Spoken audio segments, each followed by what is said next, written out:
Functions किसी भी programming language के मेन बिल्डिंग ब्लॉक्स होते हैं और ये हमारे सी प्लस प्लस प्रोग्राम को मॉड्यूलर शेप में ले आते हैं।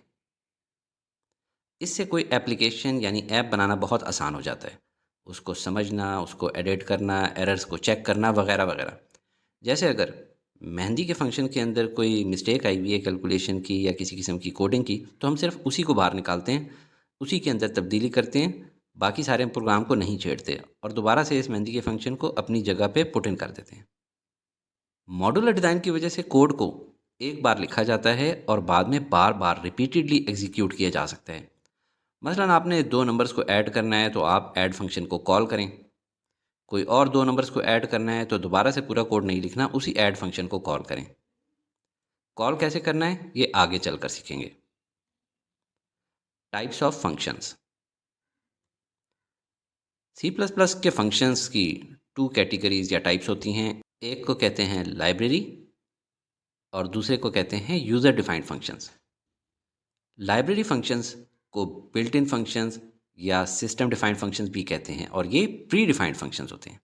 यानी आपने नहीं बनाने, सी प्लस प्लस ने ये फंक्शंस ऑलरेडी बनाकर रखे हुए हैं, क्योंकि ये फंक्शंस प्रोग्रामिंग वर्ल्ड में कॉमनली यूज़ होते हैं।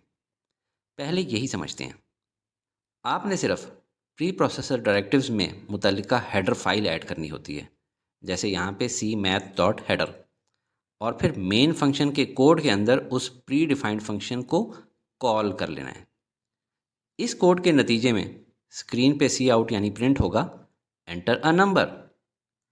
जैसे ही हम कोई नंबर एंटर करेंगे वो वेरिएबल नम में स्टोर हो जाएगा।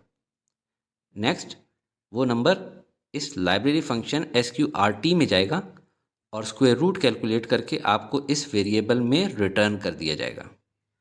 9 का स्क्वायर रूट क्या होगा? 3।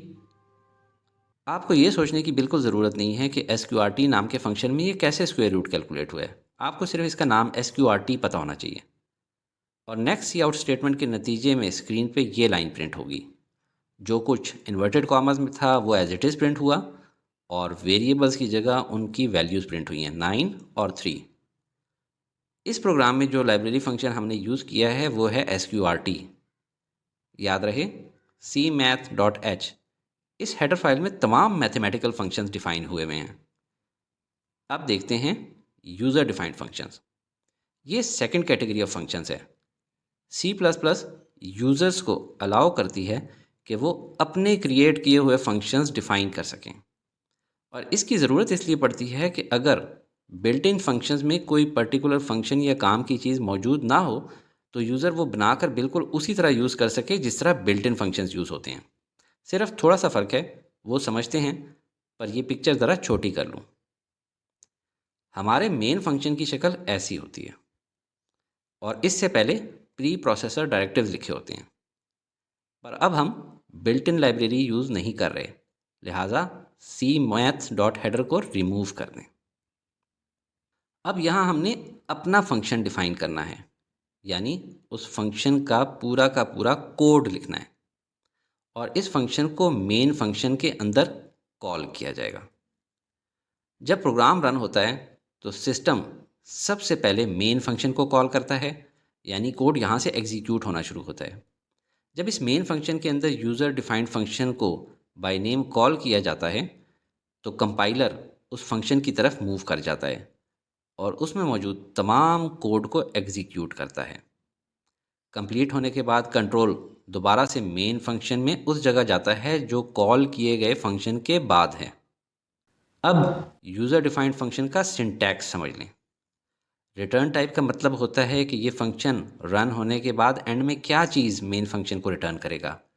इंटीजर, कैरेक्टर, पॉइंटर, कोई क्लास ऑब्जेक्ट। कुछ ऐसे फंक्शंस भी हो सकते हैं जो कुछ ना रिटर्न करें, उनकी रिटर्न टाइप वॉइड लिखी जाती है। फंक्शन नेम किसी फंक्शन का नाम होता है। फंक्शन बॉडी वो हिस्सा जिस पे कोड की स्टेटमेंट्स लिखी जाती हैं। पैरामीटर्स बेसिकली वेरिएबल्स होते हैं जो कि मेन फंक्शन से आने वाली आर्ग्यूमेंट वैल्यू को होल्ड करते हैं। फंक्शन पैरामीटर्स के बगैर भी हो सकते हैं, डिपेंडिंग अपॉन कि उस फंक्शन से हम क्या चाहते हैं। चलें एक एग्जांपल देखते हैं। The following program contains a function named sum with no return type and having parameters x and y with integer data type। यानी जहाँ यूज़र फंक्शन डिफाइन करना है, फंक्शन का नेम है सम और उसकी रिटर्न टाइप होगी वॉइड, क्योंकि कुछ नहीं रिटर्न कर रहा, और दो पैरामीटर्स डिफाइन कर रहे हैं x और y, जिनकी डेटा टाइप है इंटीजर। ये इसका कोड है और ये मेन फंक्शन का कोड है।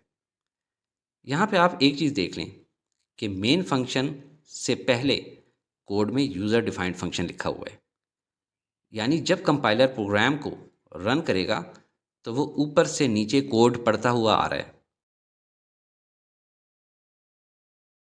और देख चुका है कि एक यूज़र डिफाइंड फंक्शन सम के नाम से मौजूद है, इसलिए उसको मेन प्रोग्राम में सम फंक्शंस को कॉल करने पे कोई प्रॉब्लम नहीं होती। पर अगर मेन फंक्शन पहले लिखें और यूज़र डिफाइंड फंक्शन बाद में लिखें तो अब कोड रन होने पे कंपाइलर ऊपर से नीचे कोड पढ़ता हुआ आ रहा है और उसे एक फंक्शन नज़र आया सम, पर उसको मालूम ही नहीं है कि ये क्या भला है, ये क्यों आ गया है, मेरी बिल्ट इन लाइब्रेरी में तो ऐसा कोई फंक्शन नहीं है। ऐसी सूरत में आपने मेन फंक्शन से भी ऊपर प्री प्रोसेसर डायरेक्टिव्स वाली जगह पे फंक्शन को डिक्लेयर करना है, जिसे प्रोटोटाइप भी कहते हैं। और ये बिल्कुल ऐसा ही है जैसे हमने cmath.header यूज़ किया था प्री प्रोसेसर डायरेक्टिव्स में बिल्ट इन लाइब्रेरी के फंक्शंस sqrt को इस्तेमाल करने से पहले। चलें ये लिखा हुआ कोड पहले रन करते हैं। कंपाइलर ऊपर से यूज़र डिफाइंड सम फंक्शन को रीड करता हुआ नीचे आ रहा है। मेन फंक्शन में सबसे पहले वेरिएबल a डिफाइन किया है एज इंटीजर और इनिशियलाइज किया है विद वैल्यू 10। इसी तरह वेरिएबल b डिफाइन किया है एज इंटीजर और इनिशियलाइज किया है विद वैल्यू 20। फिर यूज़र डिफाइंड फंक्शन सम को कॉल किया है और उसमें आर्ग्यूमेंट्स दिए हैं वेरिएबल्स a एंड b, जिसके नतीजे में कंपाइलर सम फंक्शन पे चला जाता है। पैरामीटर x और y की जगह पे a और b में पड़ी वैल्यूज़ 10 और 20 पुट करता है और आगे सॉल्व करता है तो z की वैल्यू आ जाती है 10 + 20 यानी कि 30, और सी आउट की कमांड के नतीजे में स्क्रीन पे प्रिंट हो जाता है। अब कंपाइलर सम फंक्शन से एग्जिट करेगा तो मेन फंक्शन में नेक्स्ट स्टेटमेंट पे जाएगा, जो एक बार फिर यूज़र डिफाइंड सम फंक्शन को कॉल कर रही है। पर इस बार आर्ग्यूमेंट्स में कोई वेरिएबल्स नहीं, डायरेक्ट ही दो इंटीजर्स लिख दिए हैं 15 और 30, जो कि पैरामीटर x और y की जगह पे पुट हो जाएंगे।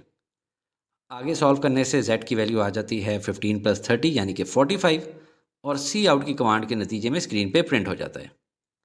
अब कंपाइलर सम फंक्शन से एग्जिट करेगा तो मेन फंक्शन में नेक्स्ट स्टेटमेंट पे जाएगा, यानी प्रोग्राम एंड हो जाएगा।